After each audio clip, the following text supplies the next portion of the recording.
I might drink a little more than usual today because, I mean, I don't know when this is airing, but this is a day because a guy who sat there, Charlie Kirk, got shot today. Yeah. And I can't stop thinking about it. Neither can I. Yes, he deserves to die, and I hope he burns in hell. This has just happened. We just found out that Charlie Kirk got shot. It's fucking awful. And is he dead?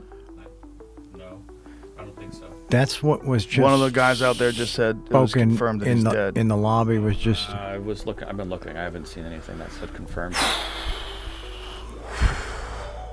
About Charlie Kirk. You like terrorism? Eye for an eye. I think the only thing that went wrong that day was that Trump wasn't standing behind him getting a secondhand bullet. Political debate in America has always been fierce, but now it's crossed into something far darker. At a campus event meant for dialogue, conservative activist Charlie Kirk was assassinated, turning a stage for ideas into a crime scene. The reaction was immediate. Bill Maher, a liberal comedian known for sparring with the right, admitted on air that he was shaken. Sitting with Billy Corgan, he said, "This is the kind of day that weighs on you, the kind you carry long after the cameras stop rolling." And that moment told the story. When even Maher, a man who built his career on political combat, drops the jokes, it means the country is facing something more serious than partisanship. It's facing the collapse of dialogue itself. So with that in mind, let's dive in. I might drink a little more than usual today because, I mean, I don't know when this is airing, but this is a day because a guy who sat there, Charlie Kirk, got shot today. Yeah. And I can't stop thinking about it. Neither can I. And we shouldn't.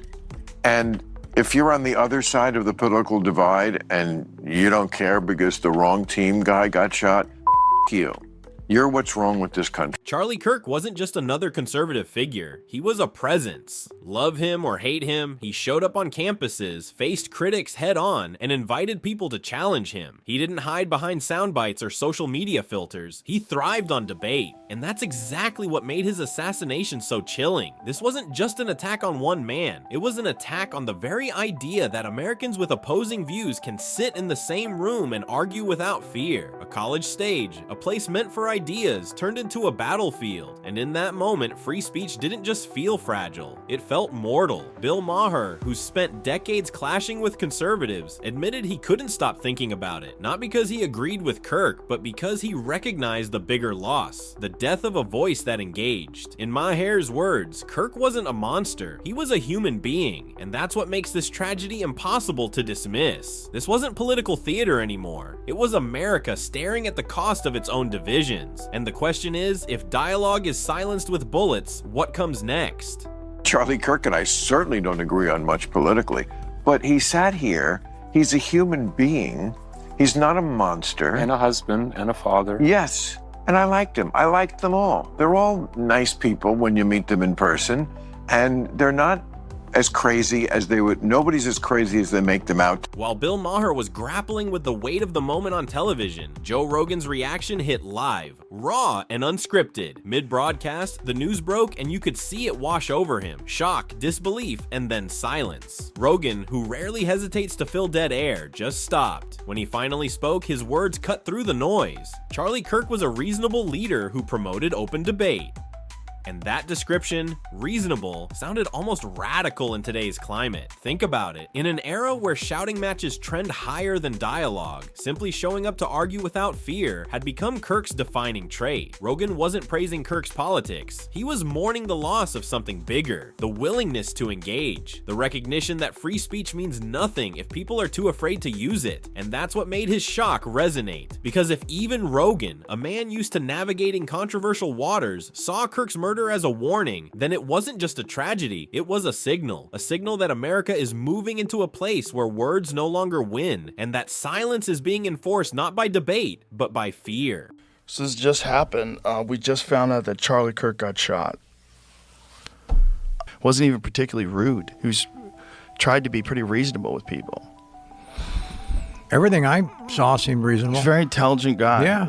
You know, whether you agree with him or don't. And there's a lot of stuff that I didn't agree with him on. That's fine. You're allowed to disagree with people without celebrating the fact they got shot. But you can't disrespect his passion. Yeah.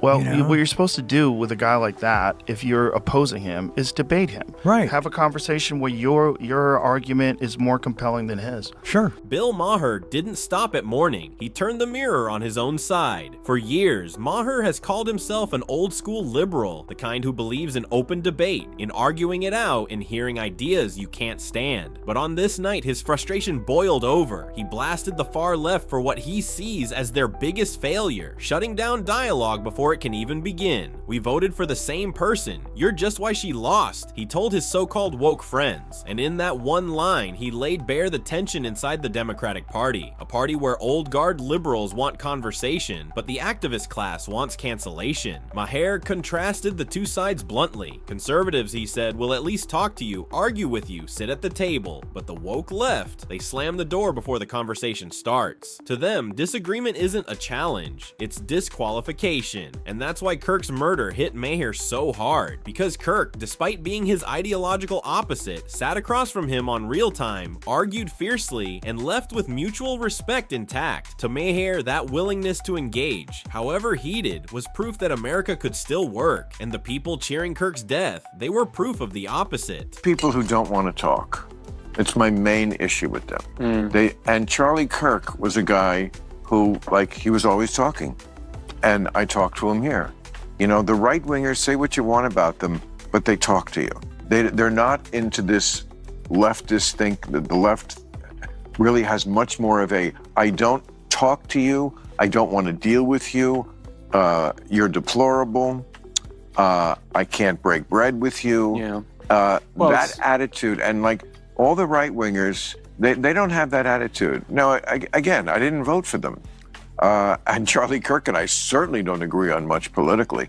Then came Billy Corgan, the rock star who made his name screaming about alienation in the 90s, now stepping into 2025 as the unlikely voice of reason. Sitting across from Maher, he didn't try to spin it, didn't try to score points. He went straight to the heart of it. Violence has to be off the table. Corgan warned what too many Americans ignore, that once political violence takes hold, you don't just snap back to normal. Look at countries torn apart by sectarian conflict, he said. They never saw the breaking point until it was too late. And then Corgan did something that cut deeper than any policy debate. He reminded everyone that Charlie Kirk wasn't just a political figure. He was a husband, a father, a human being. Maher echoed him. He's not a monster. Nobody is as crazy as the caricature makes them out to be when you actually meet them in person. In that exchange, you had a liberal comedian and a rock legend saying the same thing. Strip away the headlines, the hashtags, the political branding, and what's left is just people. And if America forgets that, if it reduces opponents to enemies, then the country isn't just divided, it's doomed. Not a monster. And a husband and a father. Yes,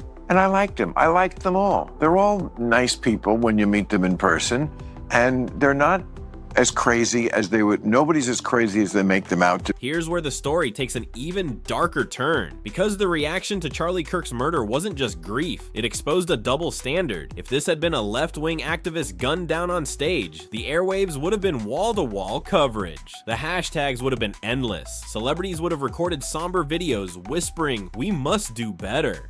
But when it was Kirk, for too many voices online, the response wasn't mourning, it was celebration. Snide jokes, victory laps, even open glee that a man was dead simply because he belonged to the wrong team.